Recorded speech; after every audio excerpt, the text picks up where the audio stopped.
Hello kids, English reader class 7th, chapter number chapter number 3, how much land does a man need? We are on the page number 31, paragraph upon fourth paragraph start करेंगे। देखिए कहाँ से करना है। आज हम start करेंगे at first से। एट फर्स्ट, ठीक है।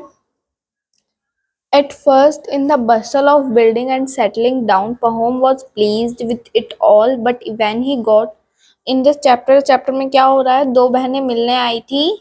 बड़ी बहन की शादी एक ट्रेड्समैन यानी एक अमीर व्यक्ति के साथ हुई थी, और जो छोटी की शादी थी उससे उसकी एक गांव के उससे हुई थी जो, और उसी गांव के पास में जो एक बहुत ही बड़ी लैंड ओनर थी वो अपनी ज़मीन बेच रही थी, और पहोम को भी वो खरीदना था, और पहोम ने वो खरीद भी ली थी। एंड बाद में उसकी जो ज़मीन के कुछ पेड़ किसने चुरा लिए थे? साइमन ने। पहोम को जैसा लगता था और साइमन को छोड़ दिया गया, और पहोम कहाँ आ गया था? अब पहोम अपनी जगह से शिफ्ट हो गया था। ठीक है, आगे पढ़िए। See at first in the bustling of At first, in the bustle of building and settling down, Pahom was pleased with it all, but when he got used to it, he began to think that even here had not enough land.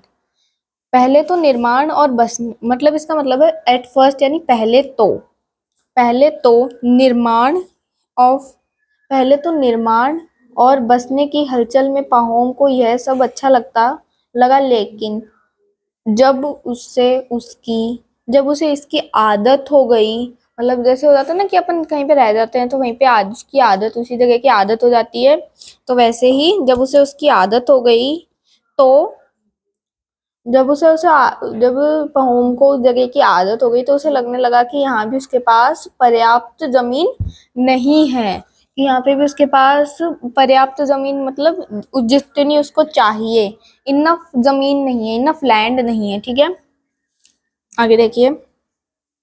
After a time, Pahom noticed that some peasant dealers were living on separate farms. कुछ समय के बाद में पहोम ने देखा कि कुछ किसान व्यापारी अलग-अलग खेतों पर रह रहे थे। यानी कुछ जो कुछ किसान व्यापारी होते हैं ना, वो अलग-अलग खेतों पर रह रहे थे। And were growing wealthy, and he thought, और वो and were growing health and were growing wealthy का मतलब होता है अमीर होते जा रहे थे।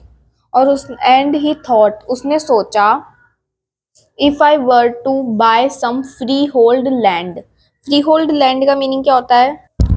फ्रीहोल्ड लैंड का मीनिंग होता है having ownership of the land, मतलब जमीन पर सिर्फ मालिक का ही हक होना। ठीक है, एंड आगे देखिए। And have a home stayed on it ठीक है, यानी उस पर एक घर बना लूं मैं। ठीक है, उसने सोचा कि मैं फ्री होल्ड लैंड पर यानी अपनी जिस जमीन पर मेरा खुद का ही अधिकार है, तो क्यों ना मैं उस पर एक घर बना लूं। It would be a different thing all together, then it would all be nice and compact. तो ये बिल्कुल अलग बात होगी, तब सब कुछ अच्छा और सुगठित होगा। कॉम्पैक्ट का मीनिंग होता है सुगठित, आप चाहो तो लिख भी सकते हो। The question of buying freehold land recurred to him again and again.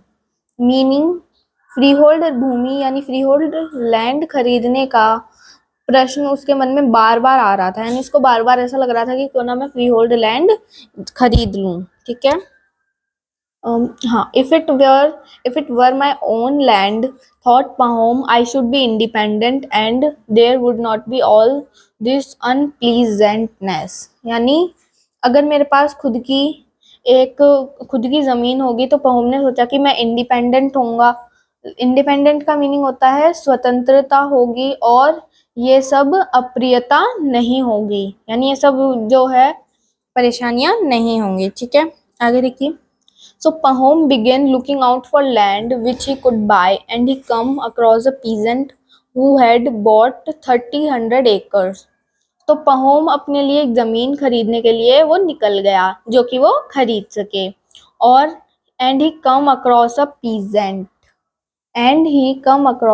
peasant यानी और उसकी एक किसान से मुलाकात हुई, और वो एक किसान से मिला जिसके पास 1300 एकर्स की जमीन थी, but having got into difficulties was willing to sell again and willing to sell again cheap.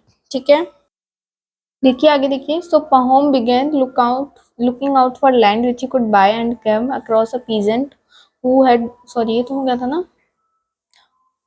हाँ यहाँ से बताना है ना, but having got into difficulties was willing to sell again cheap. ठीक है, लेकिन मुश्किलों में फंसने के कारण वह उसे सस्ते दामों में बेचने को तैयार था।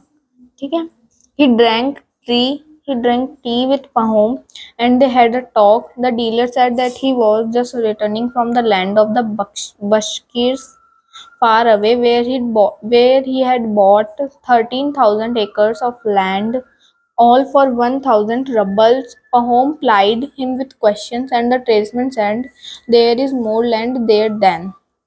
उसने पहोम के साथ चाय पी और वो बात करने लगा, जब भी डीलर ने कहा कि वो ही ही वॉज जस्ट बताया कि वह अभी अभी बख्शकिरों है, ये बशकिरों बशकिरों क्या होते हैं, एक कम्युनिटी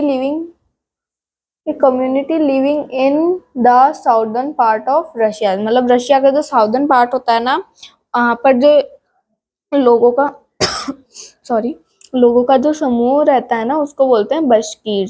यानी उसने बताया कि वह अभी अभी बशकीरों की भूमि से लौटा है, जहां उसने 13,000 एकड़ जमीन खरीदी है, और कितने की, एक वह भी 1,000 रूबल में।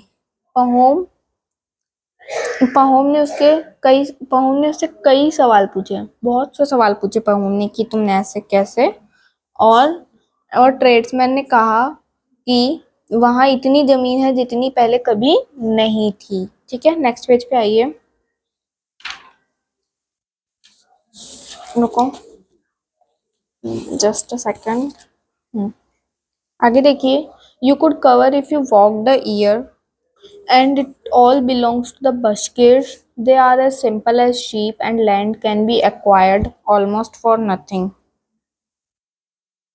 ठीक है, यानी तुम एक साल पैदल चलकर जितनी दूरी तय कर सकते हो ना, यानी तुम्हें एक साथ पैदल चलना पड़ेगा, और तुम जितनी दूरी तय कर सकते हो वो सारी की सारी जमीन किसकी, वो सारी की सारी जमीन तुम्हारी हो जाएगी।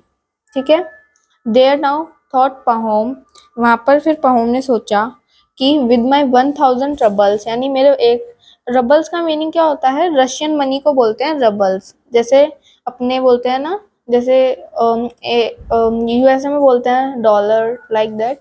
With my 1,000 roubles why should I get only 1,300 acres and settle myself with a डेप्ट बिसाइड्स, कि मैं अपने 1,000 रबल्स यानी रशियन मनी के साथ मैं 13 एकड़ यानी तेरह तेरह नहीं 13 एकड़ जमीन ही क्यों खरीदूं, and settle my self with a डेब्ट बिसाइड्स, यानी क्यों खरीदूं और ऊपर से कर्ज में भी क्यों ना ले लूं, कर्ज में भी क्यों ना रहूं। If I take it out there, I can get more than 10 times as much for the money. अगर मैं वहां चला जाऊंगा तो मुझे 13 एकड़ जमीन से भी दुगनी पैसों से 10 गुना ज्यादा जमीन पा सकती है, यानी मिल सकती है। Pahom told his wife to look after the homestead and started on his journey. पहोम ने अपनी पत्नी से घर की देखभाल करने का कहा और अपनी यात्रा पर निकल गया। The Bashkirs were all stout and merry, and all the summer long they never thought of doing any work. The Bashkirs were all stout and merry का मतलब क्या होता है, बशकीर सभी हट्टे कट्टे और खुशमिजा थे, खुशमिजाज यानी जो हंसते रहते हैं, खुशते रहते हैं। ठीक है, like and the all summer long they never thought of doing any work. ठीक है, रुको, अब ठीक है, and the all summer the एक second, Pahom told them he had come about some land. Pahom ने बोला कि मैं यहाँ पर कुछ जमीन खरीदने आया हूँ. पहोम fetched the best dressing gown and 5 pounds of tea and offered these to the chef. पहोम ने बहुत ही अच्छा गाउन पहना था और 5 पाउंड चाय लाकर सरदार को दी. The chief accepted them and seated himself in place of honor. सरदार ने उन्हें स्वीकार किया और सम्मान के स्थान पर बैठ गया. The pleased chief made a sign with his head for them to be silent and addressing himself to Pahom said, choose whatever you piece of land you like, we have plenty of it. प्रसन्न सरदार ने अपने सिर को संकेत करके उन्हें चुप रहने को कहा और पहोम से कहा, आप जो भी जमीन चाहें चुन ले, हमारे पास वह बहुत है. How can I take as much I lack, thought Pahom. Pahom ने सोचा कि मुझे जितनी चाहिए मैं उतनी कैसे ले सकता हूँ. And what will be the price, asked Pahom. Pahom ने पूछा कि इसका क्या प्राइस होगा, इसका क्या दाम है. Our price is always the same 1000 roubles a day. हमारा दाम हमेशा ही सेम रहता है 1000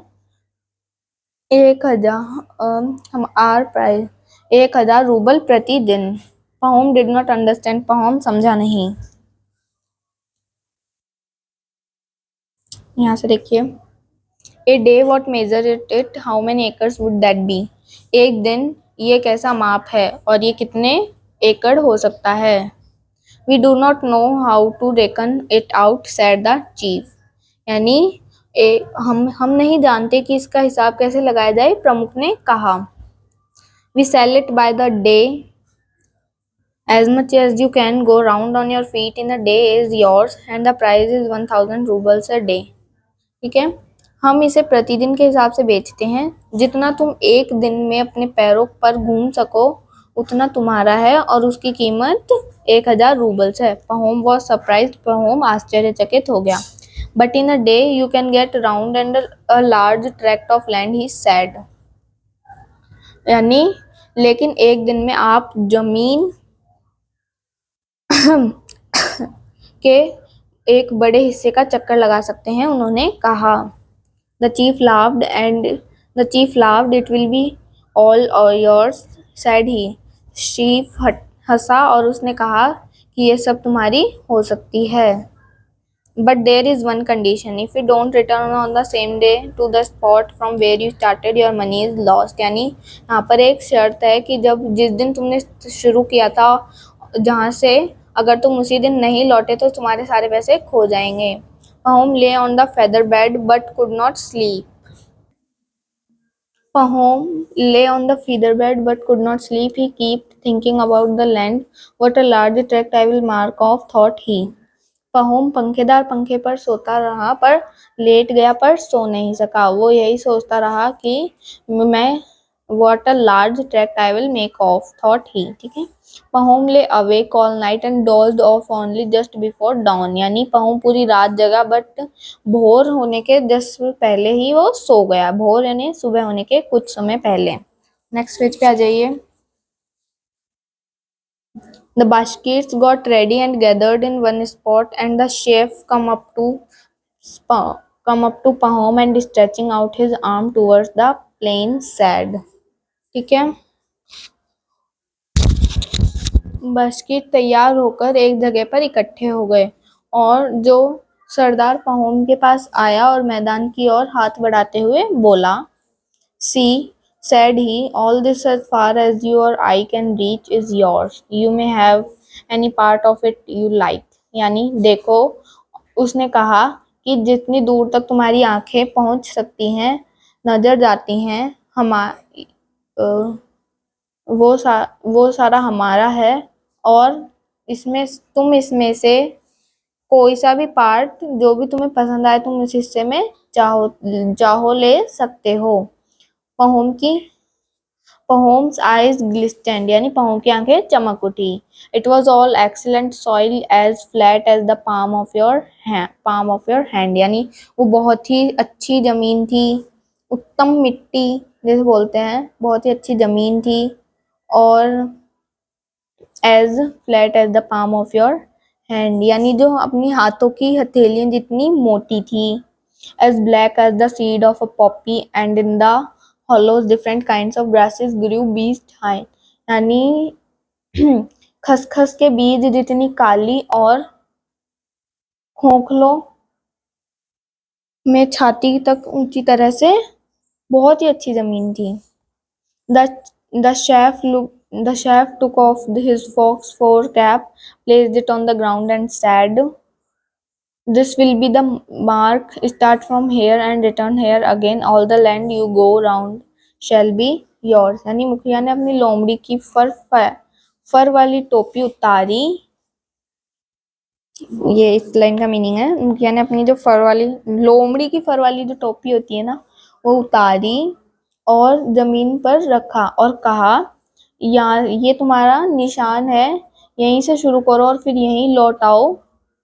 और तुम जितनी जमीन पर घूमोगे वो सारी तुम्हारी होगी। आगे देखिए।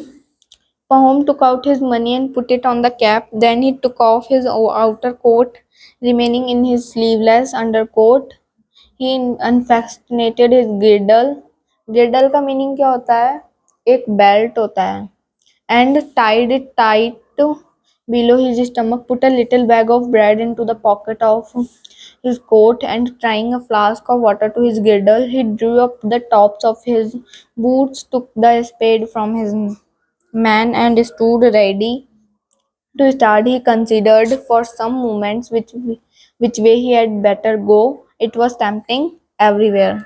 पहोम ने अपने पैसे निकाल लिए और अपनी उस टोपी में रख दिए, और फिर उसने अपना भारी कोट निकाला और बिना अपनी आस्तीन की अंडरकोट पहने रखी। ही अनफेस्टन हिज गिर्डल, यानी एक बेल्ट, उसने फिर अपना कमरबंद यानी एक बेल्ट खोली, बेल्ट निकाल के, और उसे अपने पेट पर टाइट बांध लिया, और एक छोटा सा बैग किसका ले लिया? ब्रेड का, अपने कोट में डाल लिया, और trying a flask of water, यानी और कमरबंद में एक पानी की बोतल बांधी उसने। He drew up the tops of his boots. उसने अपने जूतों की ऊपरी हिस्से को ऊपर उठाया और took the spade from his man, यानी अपने आदमी से कुदाल ली और चलने के लिए तैयार हो गया।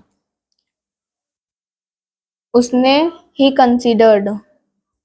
considered for some moments which way had got better go. उसने कुछ समय तक सोचा कि उसे किस जगह जाना चाहिए। हर जगह प्रलोभन था, यानी हर जगह अच्छी जमीन थी। ठीक है किड्स, बाय बाय, मिलते हैं नेक्स्ट वीडियो में। बाकी का chapter, remaining chapter is in the next video. Bye bye.